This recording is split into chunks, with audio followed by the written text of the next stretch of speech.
I want to take some time to share these books on race and social justice with you all. In one of these books, the author writes a list of advice to young people. One of the things she says frequently is read and read widely. In this day and age, it is so important to read diversely, and so I encourage you to choose books written by authors from different cultures and backgrounds, like the ones in this video. The first book I'd like to talk about, We Rise, We Resist, We Raise Our Voices, is actually a collection of poems, stories, artwork, letters from a group of authors and artists, some of which you may recognize. Jason Reynolds, Jacqueline Woodson, Kwame Alexander, they're all very famous authors. And there is some really incredible artwork in here as well. The stories and artists, they focus on trying to empower today's youth to change the world and build a better tomorrow for everyone. The Undefeated by Kwame Alexander is a picture book, but I wanted to include it because it highlights the lives of some very important Black Americans throughout our country's history, including athletes, musicians, writers. It goes through some of our darker moments in history, including slavery, the civil rights movement, and even talks about some current events.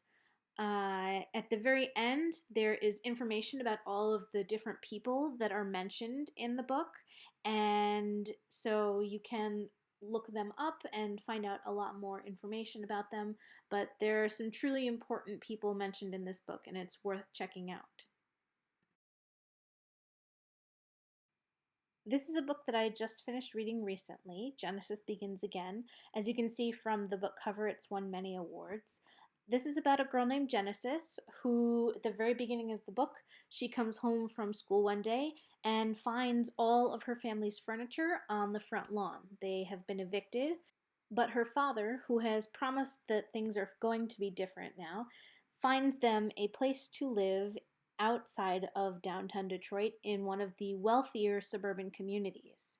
So Genesis has to begin again, starting over, making friends in a new school, and it is at this school that she starts to figure out who she truly is herself, who she wants to be, and the type of future that she wants for herself. Ghost Boys is about 12-year-old Jerome, who was shot by a police officer while playing with a toy gun. Jerome is now dead, and he has become a ghost boy. He wanders the earth with other boys who have been murdered because of bigotry, and the only person who can see him is the daughter of the officer who shot him, and the two of them end up watching as both of their families are completely destroyed by this one horrific incident. It all comes down to this is a historical fiction book that takes place during 1965. Sophie and her family have just moved to Los Angeles, and nearby in the town of Watts, there are race riots going on, and that's all anyone is talking about. Sophie and her family are the only Black family in their neighborhood. Sophie just wants to have a normal summer, playing with her friends, writing in her book, but the riots and some increasing issues that are going on within her family, and then the arrest of a family friend threaten to complicate the entire summer for Sophie. New Kid is a graphic novel that actually won this year's Newbery Award. It is about Jordan, who is in 7th grade. He loves art and drawing, but his parents have just enrolled him in this very elite private school where he is basically one of the only kids of color. The student diversity is very low. And as the new kid, Jordan is sort of torn between this new life at his elite private school and his old life with his friends who feel like he is sort of leaving them behind, and he must decide what he is going to do and how he is going to balance the two parts of himself. Stella by Starlight is another historical fiction.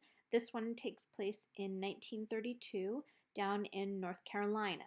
Now, Stella lives in North Carolina in a small town where segregation is legal. There are stores she can't go into, there's people who are very rude to her, and the Ku Klux Klan is making a reappearance in her town. Now, one night, Stella and her brother are witness to something that they are not meant to see, and it is this moment that Stella decides it's time to stand up for herself and for her people and demand that things change for the better. And this was actually written by Sharon Draper. I'm not sure if any of you know the book Out of My Mind. I know that a lot of people have read it, but that is the same author. Here's another book by Sharon Draper. This one is realistic fiction, and it's about 11-year-old Isabella, who is caught between her parents when they get divorced.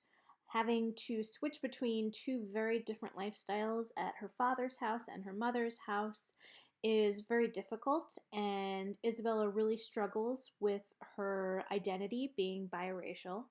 The only constant in her life is school, but when a racial incident targets her best friend, Isabella feels the need to define who she truly is. And finally, I wanted to share this autobiography of Katherine Johnson. And her story was made famous by the film Hidden Figures. And this sort of takes a look at her entire life. When she was younger, Katherine loved math, but she grew up in the 1940s and 50s when opportunities for young African American girls in mathematics was almost completely non existent. But she ended up joining an organization that would end up becoming NASA because she was so gifted. And she went on to work on projects including Apollo 11 and a whole lot more. And she completely revolutionized NASA. There are so many wonderful books and authors out there that it would be impossible for me to sit here and talk about all of them that I want to share. But if you are interested in more, please feel free to reach out to me by email. I am always happy to share books that I have enjoyed reading, and I look forward to hearing from you.